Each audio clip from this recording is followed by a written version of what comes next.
दोस्तों तो आ जाइए कर लेते क्वेश्चन नंबर 6। क्वेश्चन नंबर 6 की लैंग्वेज है, in a model of a ship, एक शिप का मॉडल है जिसका जो मास्ट है वो 9 सेंटीमीटर हाई है। ठीक है। और जबकि जो एक्चुअल शिप यानी कि रियल शिप है उसका मास्ट है 9 मीटर हाई। अब इस क्वेश्चन का मतलब क्या है और मास्ट का मतलब क्या है मैं आपको बताता हूँ। देखो, अगर आपने असली में शिप देखी होगी तो आपको, या फिर आपने कार्टून वगैरह मूवी वगैरह में देखी होगी तो आपको पता होगा, या फिर बता ही देता हूँ कि जो वर्टिकल डंडा होता है ना, यहाँ पे जो ये पर्दे को सपोर्ट देता है, जो वर्टिकल डंडा है, इसी को यहाँ पे मास्ट कहा गया है ताकि ये हवा के बहाव से चलता रहे। ये आपने शिप में भी देखा होगा, गौर करा होगा, लेकिन आपको नाम पता नहीं होगा शायद तक। तो अब मॉडल शिप की बात हो रही है, एक एक्चुअल शिप की बात हो रही है। मॉडल शिप का जो मास्ट है वो 9 सेंटीमीटर हाई है, जबकि एक्चुअल शिप का जो लेंथ है यानी कि वो कितने हाइट में, 12 मीटर हाई में है। अब इसका मतलब क्या है, यानी कि एक मॉडल शिप है जो मतलब नकली शिप है उसको ऐसे बनाया जा रहा है ताकि उसको देखा देख बाद में एक्चुअल शिप को बनाया जाए। ठीक है।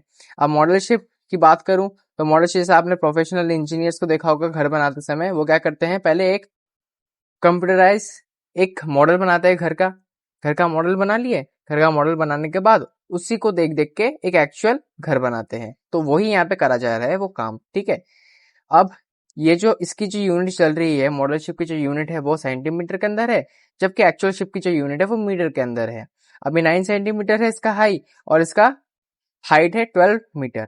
अब यहाँ पे मुझे दे रखा है क्वेश्चन में, आगे बढ़ता हूं, कि if the length of the ship is 28 metre. अब यहाँ पे मुझे बोला है कि अगर शिप का लेंथ 28 मीटर है, ठीक है, शिप का लेंथ अगर 28 मीटर है तो how long is the model ship. तो उस मॉडल शिप की लेंथ क्या होगी। मास्ट की बात करें तो यहाँ पे हम मास्ट ही बताएंगे ना। ठीक है। अब यहाँ पे मैं देखता हूँ डायरेक्ट एग्जाम्पल, डायरेक्ट प्रोपोर्शन का एग्जाम्पल है और कैसे है वो बताता हूँ। देखो, मॉडल शिप सेंटीमीटर है। अब आपको एक चीज तो पता ही है कि मीटर से कम तो होता है सेंटीमीटर।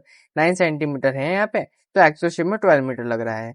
अब जब यहाँ पे अगर मुझे यहाँ पे एक्चुअल शिप में 28 मीटर दे रखा है तो जाहिर सी बात है इससे ज्यादा ही होगा, यानी कि ये अगर बढ़ रहा है तो इसका जो y है ना वो भी बढ़ रहा है।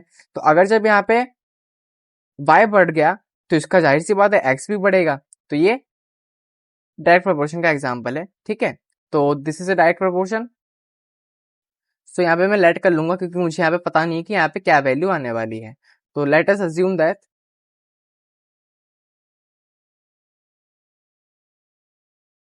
let us assume that the length of model ship, the length of model ship b x। यहाँ पे मैंने x मान लिया। ठीक है। अब मैं क्या करता हूं ना, अब इसका एग्जांपल आपको पता ही है, इसका जो फॉर्मूला आपको पता ही है, क्या है, x1 अपॉन में y1 इक्वल में x2 अपॉन में y2। अब x1 की जगह में आ जाएगा 9 हमारा, y1 की जगह में आ जाएगा 12, x2 की जगह पे x आएगा क्योंकि यहाँ पे मैंने x सेलेक्ट करा है, और y2 की जगह में दे रखा है वो 28। सिंपली दिख रहा है क्रॉस मल्टीप्लाई, तो क्रॉस मल्टीप्लाई कर देंगे। अब अगर 12 को x में करता हूं तो यहाँ पे मेरे पास आएगा 12 और x इक्वल के साइड में अगर 28 को मैं 9 से मल्टीप्लाई करूंगा तो मेरे पास क्या आएगा, देख लेते हैं मल्टीप्लाई करके हम। तो 28 इंटू में 9, 9 8 जा 72, 9 2 जा 18, 19 20 21 22 23 24 25 25 25 252 आएगा यहाँ पे।